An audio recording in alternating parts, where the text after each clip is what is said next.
जय श्री कृष्ण वाला मित्रों, आज चैत्र शुक्ल पक्ष की कामदा एकादशी है। यह व्रत सभी पापों का नाश करता है और मनोकामनाओं की पूर्ति करता है। आइए हम सब मिलकर इसकी कथा सुने और भगवान विष्णु का स्मरण करें।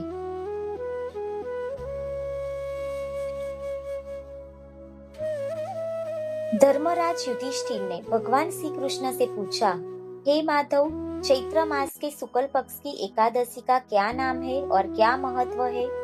भगवान श्री कृष्ण ने कहा, राजन, यह कामदा एकादशी है।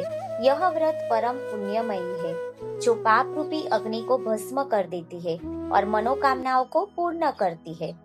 प्राचीन काल में नागपुर नामक नगर में पुंडरीक नामक गंधर्व अपनी पत्नी ललिता के साथ रहता था। वह अत्यंत निपुण गायक था। एक बार सभा में गाते समय उसका मन पत्नी की ओर चला गया। इससे राजा को क्रोध आया और उसने पुंडरीक को शाप देकर अजगर बना दिया। ललिता अत्यंत दुखी हुई और अपने पति को मुक्त करने का उपाय खोजने लगी। वह ऋषि श्रृंगी के पास गई।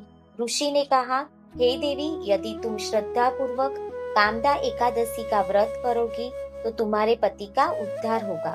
ललिता ने पूरे नियम और श्रद्धा से व्रत किया और भगवान विष्णु से प्रार्थना की। व्रत के प्रभाव से पुंडरीक का अजगर रूप समाप्त हो गया और वह पुनः गंधर्व बन गया। इस प्रकार कामदा एकादशी का व्रत करने से पाप नष्ट होते हैं और मनोकामनाएं पूर्ण होती है। कामदा एकादशी का व्रत करने वाला व्यक्ति पुण्य, शांति और मोक्ष का अधिकारी बनता है। आज के दिन श्रद्धा से व्रत, कथा, श्रवण और भगवान विष्णु का स्मरण करने से जीवन में सुख, समृद्धि और आध्यात्मिक उन्नति प्राप्त होती है।